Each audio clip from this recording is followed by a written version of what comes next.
St. Matthew writes his gospel here from very strong Jewish roots. He sees Jesus as the new Moses and the founder of a new Israel. But despite all that, there are in Matthew the significant moments of his gospel when it is outsiders who manifest the faith. You remember the foreign magi and the Roman centurion. And today we have the Canaanite woman. Jesus is out of his usual elements in today's story. He has entered the lands of Tyre and Sidon.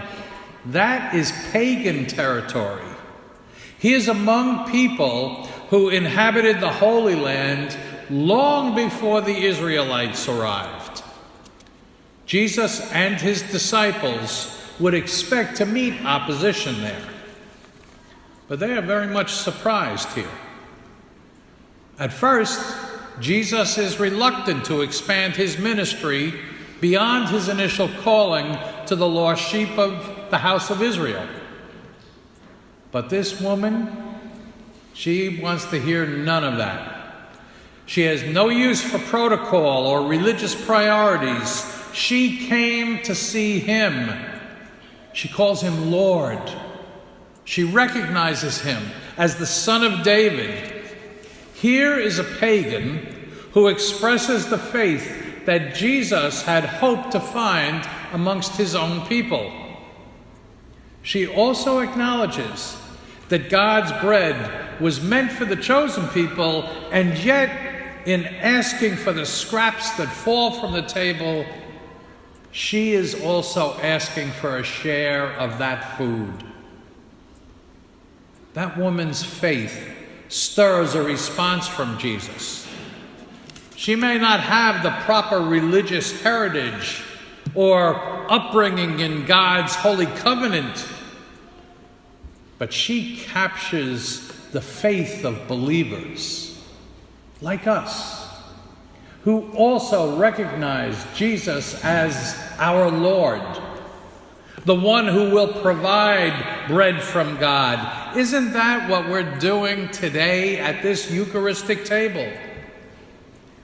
How often do we meet people who may not be enrolled in our church's membership, but who manifest by their words and actions the self-giving influence of Jesus' Spirit?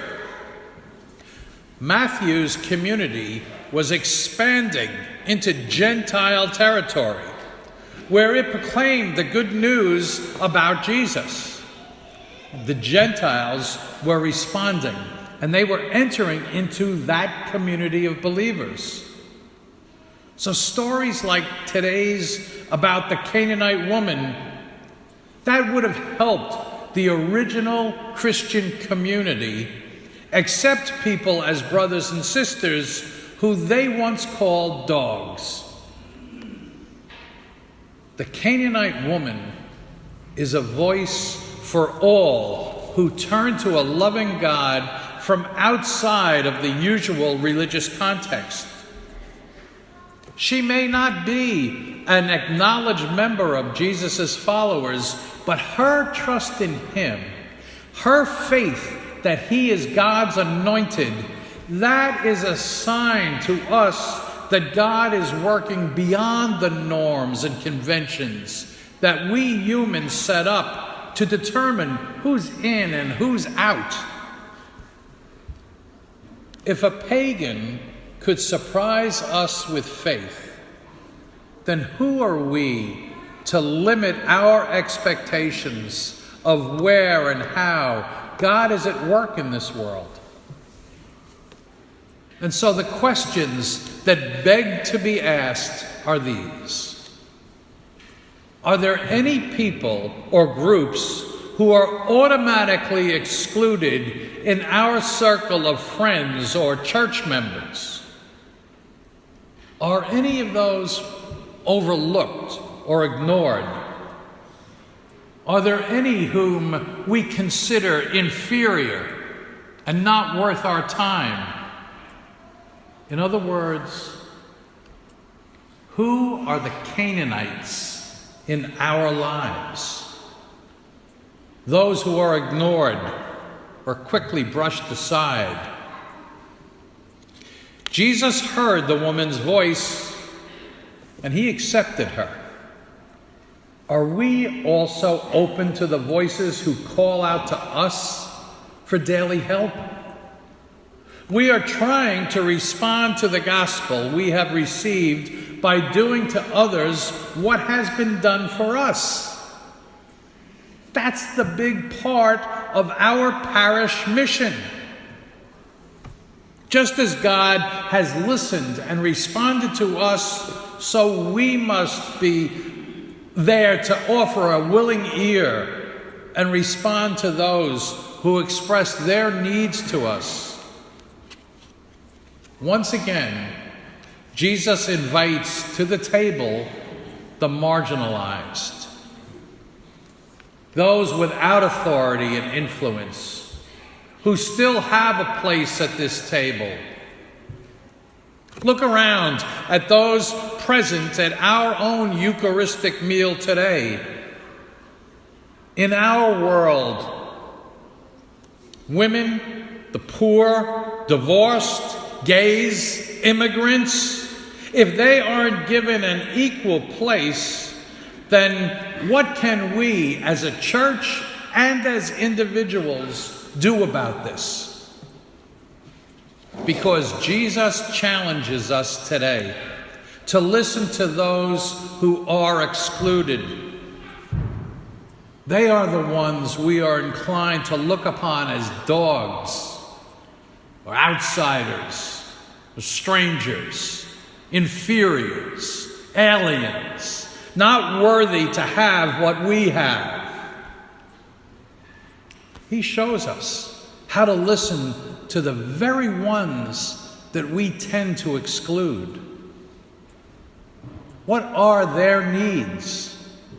What can we learn about God's kingdom from our encounters with them? Aren't they signs of God's all-inclusive love? We are very blessed to see God's welcome for them, because in that we can also trust that God looks down deep and welcomes the outsider that is in all of us, the part of ourselves that we tend to hide from public view. Today's gospel opens that door for us. The woman's hunger and need are great. She comes to Jesus, the source of nourishment and healing. She is laser focused on him. And outsider or not, one of the chosen or not, she will not be dissuaded. And as such, she represents every one of us today who longs for God. She encourages us to see the one who loves us all.